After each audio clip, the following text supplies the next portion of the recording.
ನಮಸ್ಕಾರ ವೀಕ್ಷಕರೇ, ಅಶ್ವಜ್ಯೋತಿಷ್ಯ ಕಾರ್ಯಕ್ರಮಕ್ಕೆ ನಿಮಗೆಲ್ಲ ಪ್ರೀತಿಯ ಹಾಗೆ ಆತ್ಮೀಯವಾದಂತಹ ಸ್ವಾಗತ. ಹಾಗೆಯೇ ಈ ಒಂದು ಅಶ್ವಜ್ಯೋತಿಷ್ಯ ಕಾರ್ಯಕ್ರಮದಲ್ಲಿ ಶನಿವಾರ ಮತ್ತು ಭಾನುವಾರ ಬಹಳ ವಿಶೇಷವಾದ ಮಾಹಿತಿಯನ್ನು ಹೊತ್ತು ತರುವಂತಹ ಕಾರ್ಯಕ್ರಮ ಇದಾಗಿದೆ. ಇವತ್ತಿನ ಕಾರ್ಯಕ್ರಮದಲ್ಲಿ ಪಂಚಾಂಗದ ಭವಿಷ್ಯ, ರಾಶಿ ಭವಿಷ್ಯಗಳ ಫಲಾಫಲ ಯಾವ ರೀತಿಯಾಗಿರುತ್ತೆ, ಹಾಗೆಯೇ ಧಾರ್ಮಿಕ ಚಿಂತನೆಗಳಿಗೆ ಸಂಬಂಧಪಟ್ಟಂತೆ ಹೋಮ ಹವನಗಳು ಮಾಡುವುದರಿಂದ ನಾವು ಏನೆಲ್ಲ ಫಲಾಫಲಗಳನ್ನು ಪಡೆಯಬಹುದು, ಈ ವಿಚಾರದ ಬಗ್ಗೆ ಸಾಕಷ್ಟು ವಿಚಾರವನ್ನು ತಿಳಿಸಿಕೊಡೋದಕ್ಕೆ ಇವತ್ತಿನ ಕಾರ್ಯಕ್ರಮದಲ್ಲಿ ನಮ್ಮ ಜೊತೆಗೆ ಭಾಗಿಯಾಗ್ತಾ ಇದ್ದಾರೆ ಧಾರ್ಮಿಕ ಚಿಂತಕರಾದಂತಹ ಶ್ರೀ ವೆಂಕಟರಮಣ ಭಟ್ ಗುರೂಜಿಯವರು. ಬನ್ನಿ ಅವನ್ನ ಕಾರ್ಯಕ್ರಮಕ್ಕೆ ಮೊದಲಿಗೆ ಬರಮಾಡಿಕೊಳ್ಳೋಣ. ಗುರುಗಳೇ, ಕಾರ್ಯಕ್ರಮಕ್ಕೆ ನಿಮಗೆ ಆದರದ ಸ್ವಾಗತ. ನಮಸ್ಕಾರ. ಮೊದಲಿಗೆ ಪಂಚಾಂಗವನ್ನು ವಿಶೇಷವಾಗಿ ಆಲಿಸುವಂಥದ್ದು, ಹಾಗಾಗಿ ಈ ದಿನದ ಪಂಚಾಂಗದ ವಿಶೇಷತೆಯನ್ನು ತಿಳಿಸ್ಕೊಡಿ ಗುರುಗಳೇ.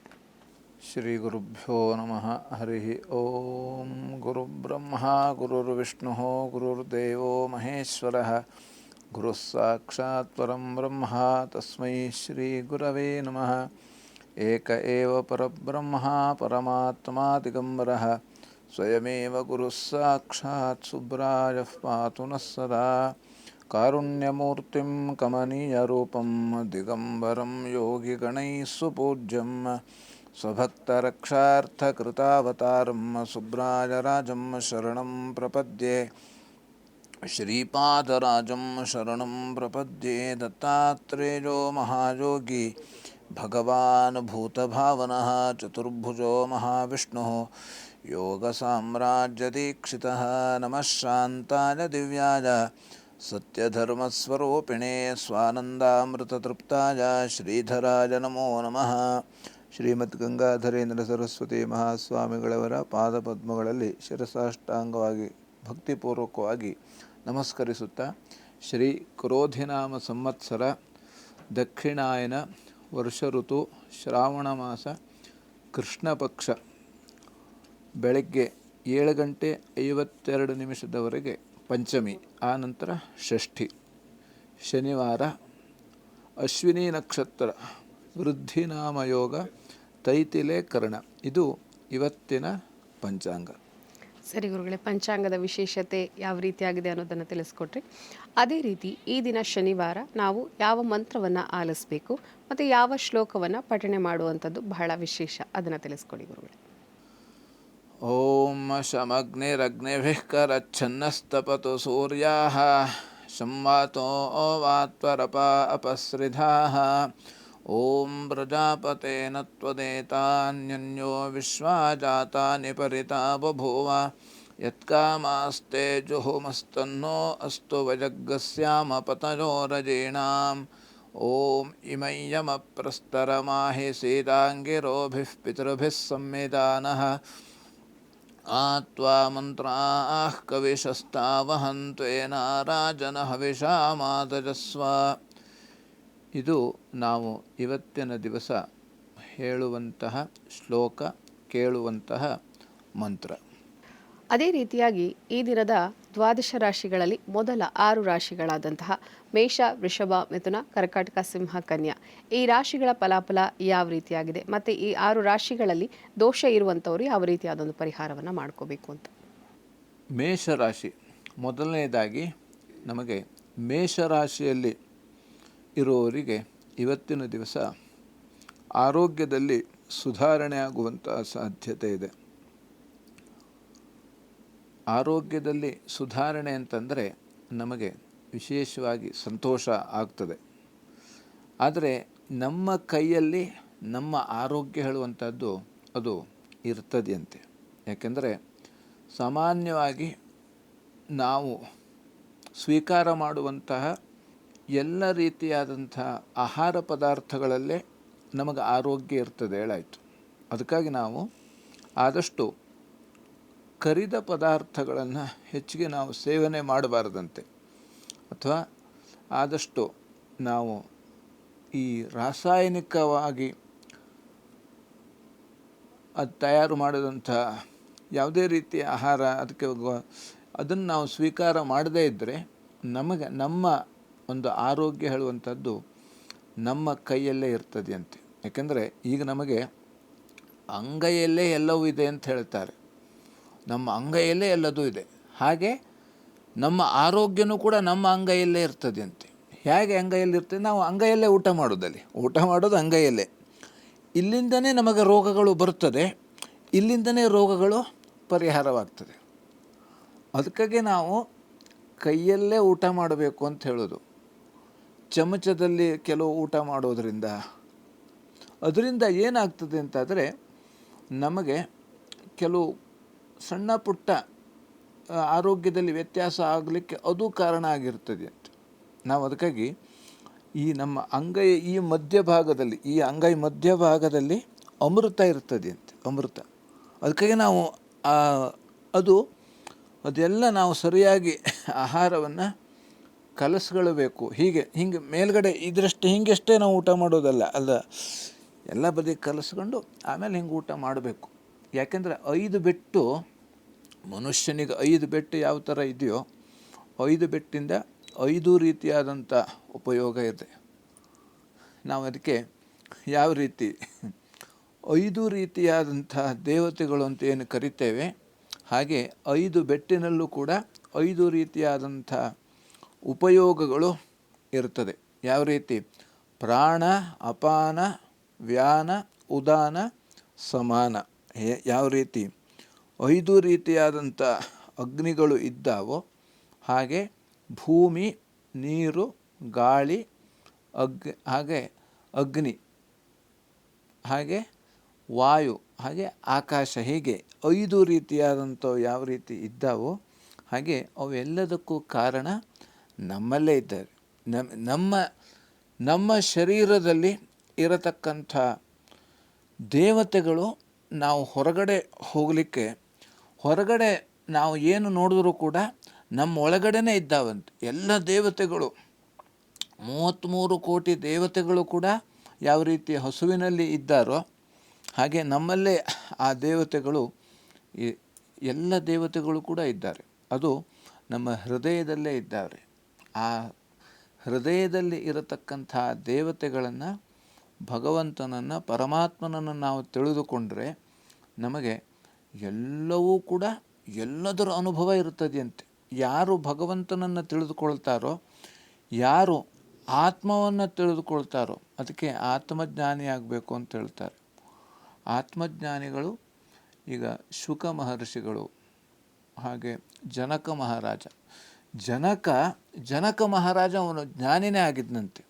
ಜ್ಞಾನಿಯಾಗಿ ಅವನು ರಾಜನಾಗಿ, ರಾಜರ್ಷಿಯಾಗಿ, ಜ್ಞಾನಿಯಾಗಿ, ರಾಜನಾಗಿ, ರಾಜರ್ಷಿಯಾಗಿ ನಮ್ಮ ಯಾವ ರೀತಿ ಇರಬೇಕು, ರಾಜನಾಗಿರ್ತಕ್ಕಂಥವನು ಯಾವ ರೀತಿ ಇರಬೇಕು ಅನ್ನೋದನ್ನು ನಮಗೆಲ್ಲರಿಗೂ ಕೂಡ ಕಲಿಸಿಕೊಟ್ಟಿದ್ದಾನೆ. ಹಾಗಾಗಿ ವಿಶೇಷವಾಗಿ ನಾವು ಯಾವ ರೀತಿ ಆಹಾರವನ್ನು ಸ್ವೀಕಾರ ಮಾಡುತ್ತೇವೆ, ಆ ಆಹಾರದಿಂದಲೇ ನಮಗೆ ಎಲ್ಲವೂ ಕೂಡ ಆರೋಗ್ಯ, ಹಾಗೆ ಎಲ್ಲವೂ ಕೂಡ ನಮಗೆ ಬರತಕ್ಕಂಥದ್ದು. ಹಾಗಾಗಿ ನಾವು ಶುದ್ಧವಾದ ಆಹಾರವನ್ನು ಸ್ವೀಕಾರ ಮಾಡುವಂಥದ್ದು ಪ್ರತಿನಿತ್ಯವೂ ಉತ್ತಮವಾಗಿರತಕ್ಕಂಥದ್ದು. ಇನ್ನು ಪೂಜೆ ಮತ್ತು ಹೋಮದಲ್ಲಿ ಭಾಗಿಯಾಗುವಂಥ ಸಾಧ್ಯತೆ ಅಂದರೆ ಒಳ್ಳೆಯ ಕೆಲಸದಲ್ಲಿ, ದಾನ ಧರ್ಮಗಳಲ್ಲಿ ಭಾಗಿಯಾಗುವಂಥ ಸಾಧ್ಯತೆಗಳು ಕೂಡ ಇವತ್ತಿನ ದಿವಸ ಇರತಕ್ಕಂಥದ್ದು. ಮಕ್ಕಳಲ್ಲಿ ಕಲಹ ಆಗುವಂತಕ್ಕಂಥದ್ದು, ಹಾಗೆ ಮಕ್ಕಳಿಂದಲೂ ಕೂಡ ಕಲಹ ಆಗತಕ್ಕಂಥ ಸಾಧ್ಯತೆ ಇದೆ. ಆದ್ದರಿಂದ ವಿಶೇಷವಾಗಿ ಇವತ್ತು ಯಾವುದೇ ರೀತಿಯಲ್ಲಿ ಕಲಹ ಆಗಿದ್ದರೂ ಕೂಡ ಅದನ್ನು ನಾವು ಬೇಜಾರು ಮಾಡಿಕೊಳ್ಳದೇನೆ ಅವ್ರನ್ನ ಸಮಾಧಾನ ಪಡಿಸ್ಕೊಳ್ಬೇಕಾಗ್ತದೆ. ಹಾಗೆ ಉದರ ಬಾಧೆ, ಹೊಟ್ಟೆಗೆ ಸಂಬಂಧಪಟ್ಟಂಥ ನೋವು ಬರುವಂಥ ಸಾಧ್ಯತೆ ಇದೆ. ಹಾಗೆ ಯಾಕೆಂದರೆ ಇದು ಕೂಡ ನಮಗೆ ಆಹಾರದಿಂದಲೇ ಬರತಕ್ಕಂಥದ್ದು.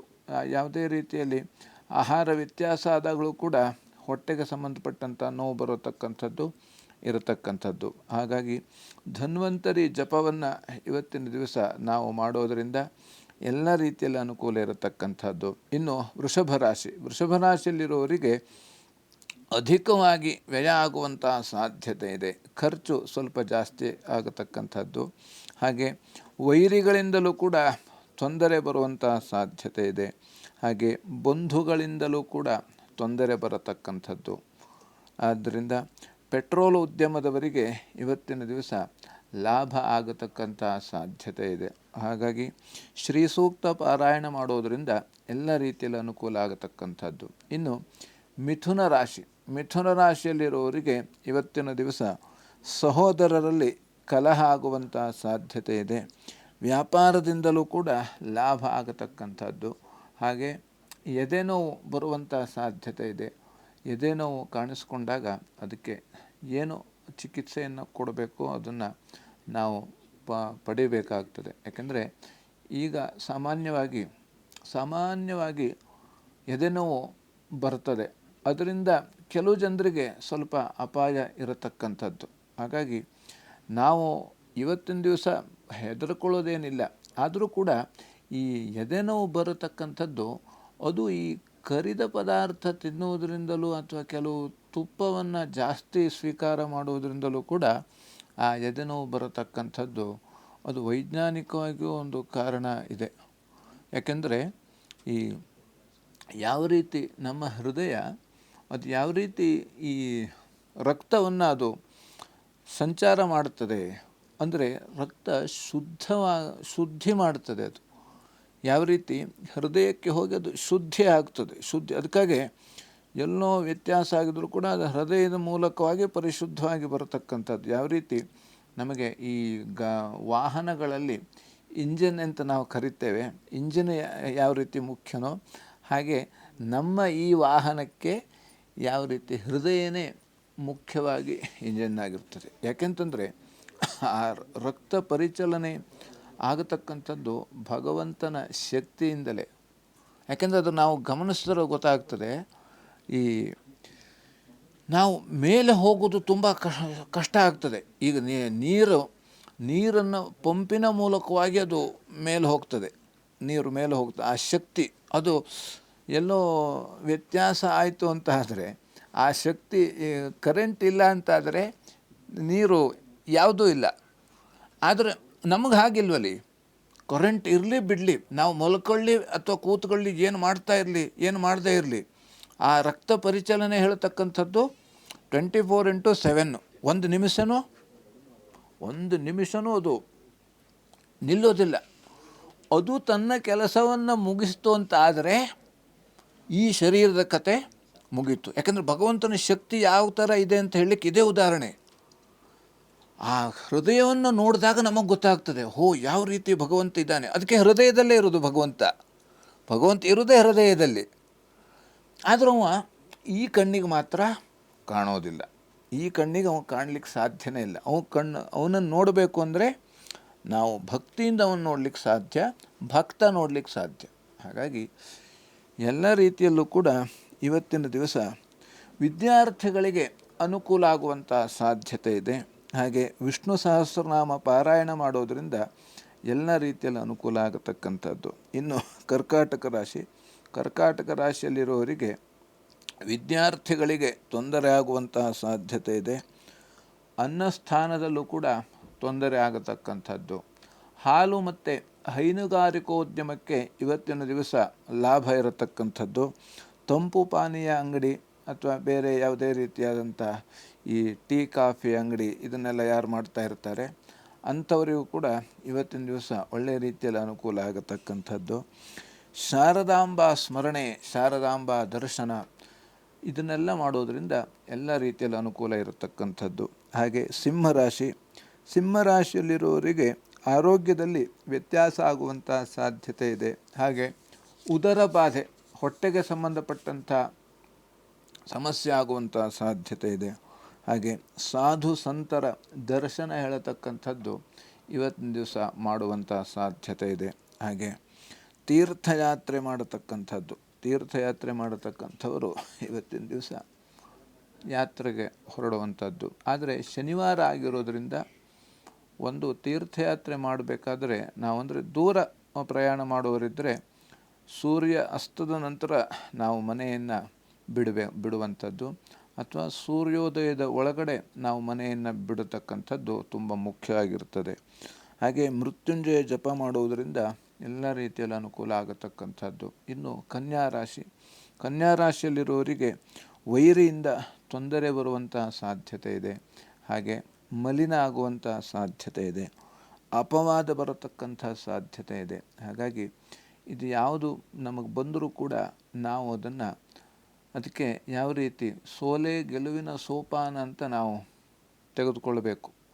ಮನುಷ್ಯನಿಗೆ ಸೋಲು ಉಂಟಾದಾಗ ಅವನಿಗೆ ಗೆಲುವಿನ ಕಡೆ ಅವನು ಗಮನವನ್ನು ಹರಿಸ್ತಾನಂತೆ. ಹಾಗಾಗಿ ಮೊದಲು ಅವನಿಗೆ ಸೋಲುಂಟಾಗಬೇಕು.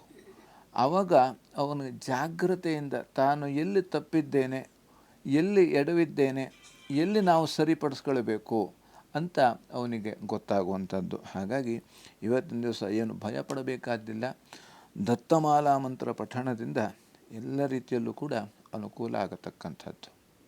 ಸರಿ ಗುರುಗಳೇ, ದ್ವಾದಶ ರಾಶಿಗಳಲ್ಲಿ ಮೊದಲ 6 ರಾಶಿಗಳಾದ ಮೇಷ, ವೃಷಭ, ಮಿಥುನ, ಕರ್ಕಾಟಕ, ಸಿಂಹ, ಕನ್ಯಾ ಈ ರಾಶಿಗಳ ಫಲಾಫಲ ಯಾವ ರೀತಿಯಾಗಿದೆ, ಮತ್ತು ಶುಭ ಫಲ ಏನಿದೆ, ಮತ್ತು ಅಶುಭ ಫಲ ಇದ್ದಂಥವರು ಯಾವ ರೀತಿಯಾದೊಂದು ಪರಿಹಾರವನ್ನು ಮಾಡ್ಕೋಬೇಕು ಅದನ್ನು ತಾವು ತಿಳಿಸ್ಕೊಟ್ರಿ. ಕಾರ್ಯಕ್ರಮದಲ್ಲಿ ಇದೀಗ ಸಣ್ಣದೊಂದು ವಿರಾಮವನ್ನು ತೆಗೆದುಕೊಳ್ಳುವಂತಹ ಸಮಯ ಆಗಿದೆ ಗುರುಗಳೇ. ಪ್ರಿಯ ವೀಕ್ಷಕರೇ, ಶ್ರೀ ವೆಂಕಟರಮಣ ಭಟ್ ಗುರೂಜಿಯವರನ್ನು ತಾವು ನೇರ ಭೇಟಿಯಾಗಬೇಕು ಅಂತ ಆಸಕ್ತಿ ಇರುವಂಥವರು ಶನಿವಾರ ಮತ್ತು ಭಾನುವಾರ ಈ ಅಶ್ವಜ್ಯೋತಿಷ್ಯ ಕಾರ್ಯಕ್ರಮದಲ್ಲಿ ಗುರುಗಳು ಭಾಗಿಯಾಗ್ತಾರೆ. ಆ ಒಂದು ಸಂದರ್ಭದಲ್ಲಿ ಅವರ ನಂಬರನ್ನು ಕೂಡ ಡಿಸ್ಪ್ಲೇ ಮಾಡಲಾಗುತ್ತೆ. ಆ ನಂಬರ್ಗೆ ತಾವು ಕರೆ ಮಾಡಿ ಅಪಾಯಿಂಟ್ಮೆಂಟನ್ನು ತಗೊಂಡು ಮಲ್ಲೇಶ್ವರಂನ 5ನೇ ಕ್ರಾಸ್ 5ನೇ ಮೇನಲ್ಲಿರುವ ಜಂಬೂ ಗಣಪತಿ ದೇವಸ್ಥಾನಕ್ಕೆ ತಾವು ಹೋಗಿ ಗುರುಗಳನ್ನು ನೇರ ಭೇಟಿಯಾಗಬಹುದು ಅಂತ ಹೇಳ್ತಾ ಕಾರ್ಯಕ್ರಮದಲ್ಲಿ ಸಣ್ಣದೊಂದು ವಿರಾಮದ ನಂತರ ಮತ್ತಷ್ಟು ಧಾರ್ಮಿಕ ವಿಚಾರಗಳು.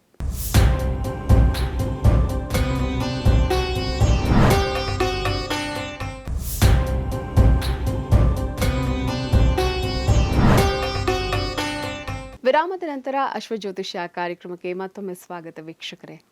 ಗುರುಗಳೇ, ಈ ಹೋಮ ಹವನಗಳಿಂದ ನಾವು ವೈಜ್ಞಾನಿಕವಾಗಿ ಅಥವಾ ಆಧ್ಯಾತ್ಮಿಕವಾಗಿ ಪಡೆಯುವಂತಹ ಲಾಭಗಳೇನು ಮತ್ತು ಇದರ ಮಹತ್ವ ಏನು ಅದನ್ನು ತಿಳಿಸ್ಕೊಡಿ ಗುರುಗಳೇ. ಇವತ್ತು ಯಜ್ಞೋದಾನಂ ತಪಶ್ಚೈವ ಪಾವನಾನಿ ಮನೀಷಿಣಾಂ ಅಂತ ಭಗವಂತ ಭಗವದ್ಗೀತೆಯಲ್ಲಿ ಹೇಳಿದ್ದಾನೆ. ಯಜ್ಞ ಅಂದರೆ ಹೋಮ ಹವನ, ಅದೇ ಹೋಮ ಹವನ. ಇದು ಏನು ಮಾಡತಕ್ಕಂಥದ್ದು ಅಂತಂದರೆ ಮನುಷ್ಯನನ್ನು ಪವಿತ್ರನನ್ನಾಗಿ ಮಾಡ್ತದಂತೆ.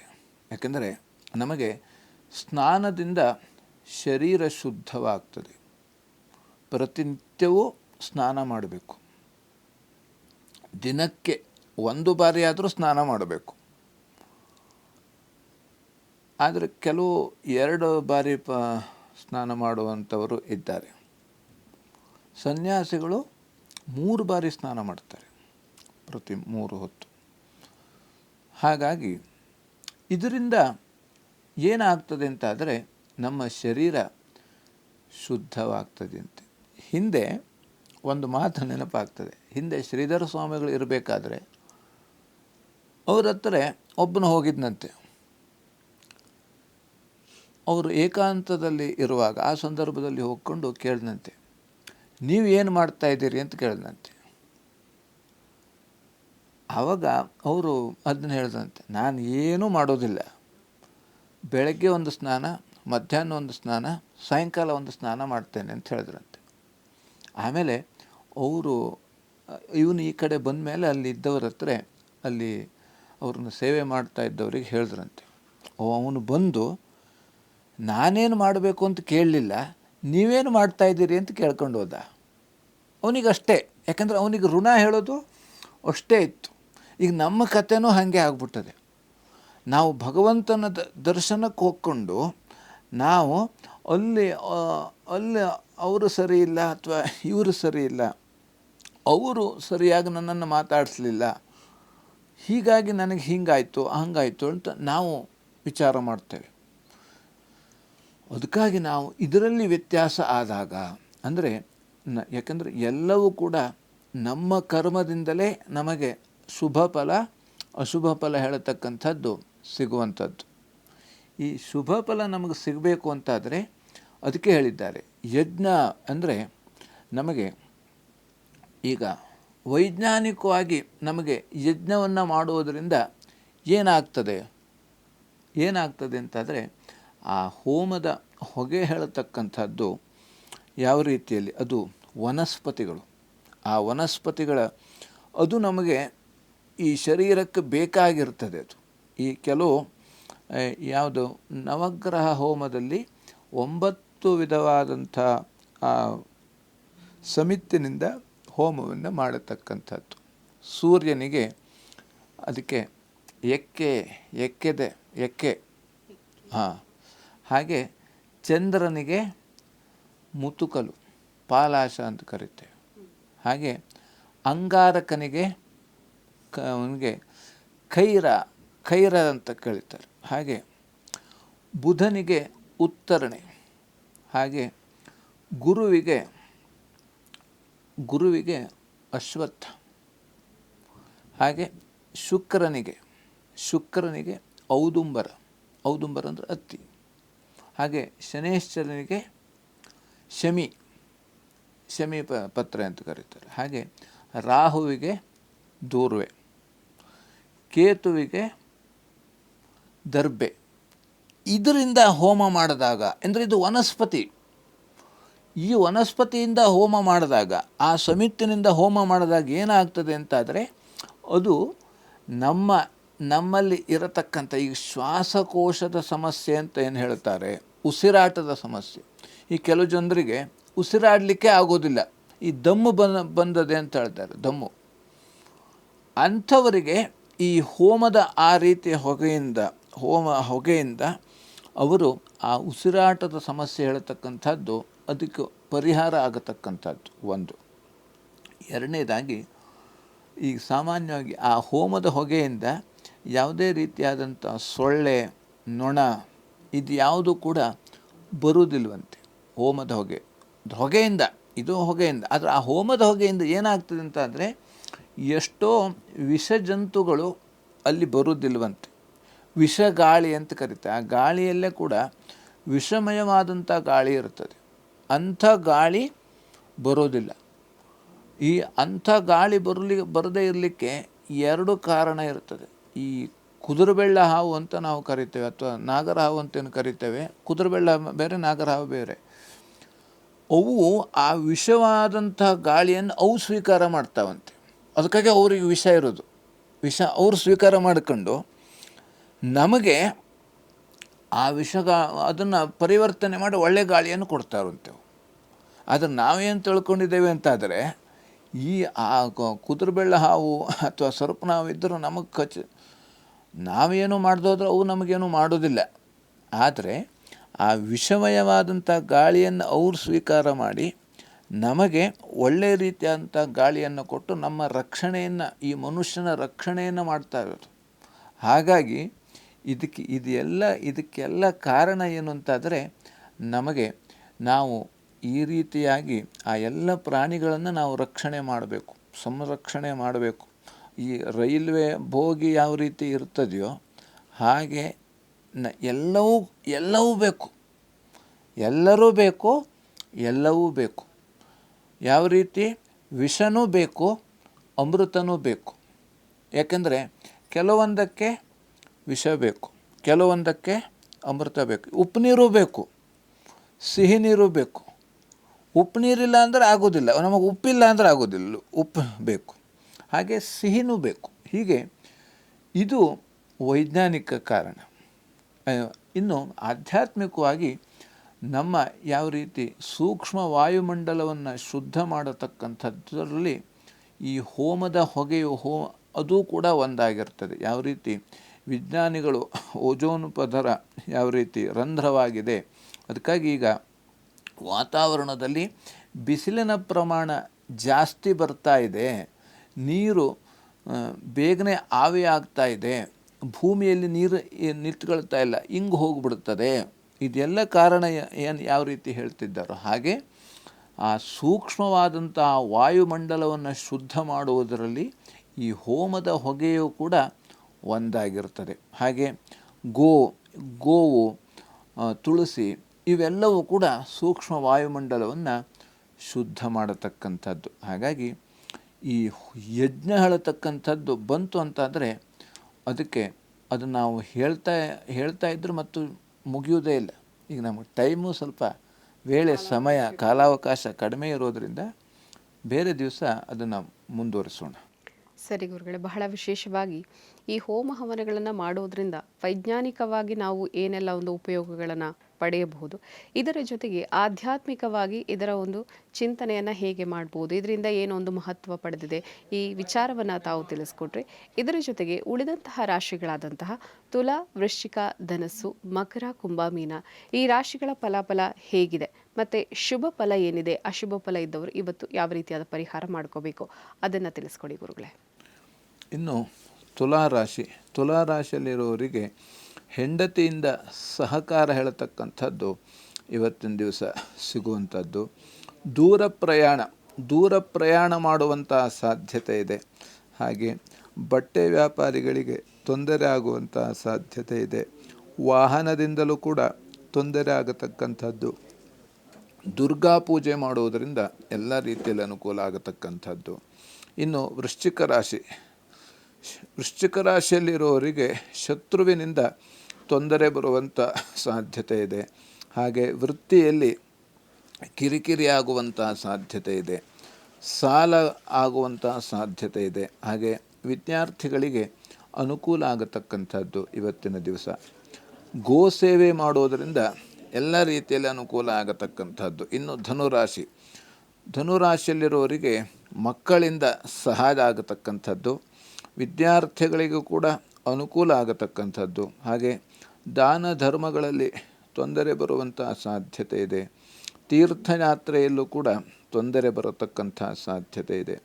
ಪ್ರಾಣಿ ಪಕ್ಷಿಗಳಿಗೆ ಇವತ್ತಿನ ದಿವಸ ಏನು ಆಹಾರ ಅವು ಏನು ತಿಂತದೆಯೋ ಆ ಆಹಾರ ಕೊಡುವುದರಿಂದ ಎಲ್ಲ ರೀತಿಯಲ್ಲಿ ಅನುಕೂಲ ಆಗತಕ್ಕಂಥದ್ದು. ಇನ್ನು ಮಕರ ರಾಶಿಯಲ್ಲಿರುವವರಿಗೂ ಕೂಡ ಬಂಧುಗಳಿಂದ ಸಹಕಾರ ಸಿಗುತ್ತದೆ. ಹಾಗೆ ಕೃಷಿ ಕ್ಷೇತ್ರದಲ್ಲಿ ಅನುಕೂಲ ಆಗತಕ್ಕಂಥದ್ದು. ಆರೋಗ್ಯದಲ್ಲಿ ವ್ಯತ್ಯಾಸ ಆಗುವಂಥ ಸಾಧ್ಯತೆ ಇದೆ. ಹಾಗೆ ಅಪವಾದ ಬರುವಂಥ ಸಾಧ್ಯತೆ ಇದೆ. ತಂದೆ ತಾಯಿ ಸೇವೆ ಮಾಡೋದರಿಂದ ಎಲ್ಲ ರೀತಿಯಲ್ಲಿ ಅನುಕೂಲ ಆಗತಕ್ಕಂಥದ್ದು. ಇನ್ನು ಕುಂಭರಾಶಿಯಲ್ಲಿರುವವರಿಗೆ ಸಹೋದರರ ಸಹಕಾರ ಹೇಳ್ತಕ್ಕಂಥದ್ದು ಇವತ್ತಿನ ದಿವಸ ಸಿಗ್ತದೆ. ದೂರ ಪ್ರಯಾಣದಲ್ಲಿ ತೊಂದರೆ ಬರುವಂಥ ಸಾಧ್ಯತೆ ಇದೆ. ಪತಿ ಪತ್ನಿಯಲ್ಲಿ ಕಲಹ ಆಗತಕ್ಕಂಥದ್ದು. ಹಾಗೆ ಗುರು ಹಿರಿಯರ ಸೇವೆ ಮಾಡುವುದರಿಂದ ಎಲ್ಲ ರೀತಿಯಲ್ಲಿ ಅನುಕೂಲ ಆಗತಕ್ಕಂಥದ್ದು. ಇನ್ನು ಮೀನರಾಶಿಯಲ್ಲಿರುವವರಿಗೆ ವಿದ್ಯಾರ್ಥಿಗಳಿಗೆ ಅನುಕೂಲ ಆಗತಕ್ಕಂಥದ್ದು.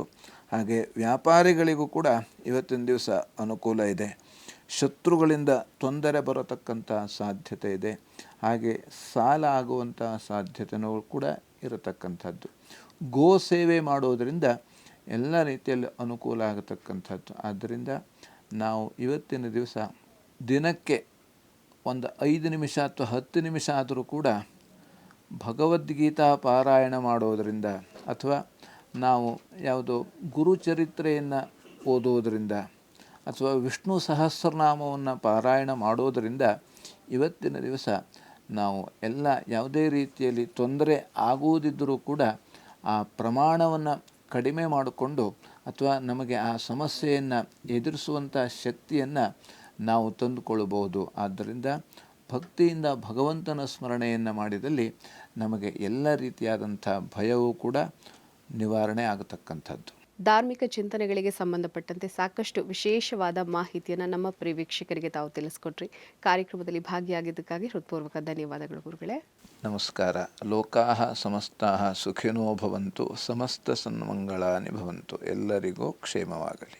ವೀಕ್ಷಕರೇ, ಇವತ್ತು ಶನಿವಾರ, ಶನೇಶ್ವರ ದೇವರನ್ನ ಆರಾಧನೆಯನ್ನ ಮಾಡುವಂತಹ ದಿನ, ಜೊತೆಗೆ ಆಂಜನೇಯ ದೇವರನ್ನ ಕೂಡ ಆರಾಧನೆಯನ್ನ ಮಾಡುವಂತಹ ದಿನ.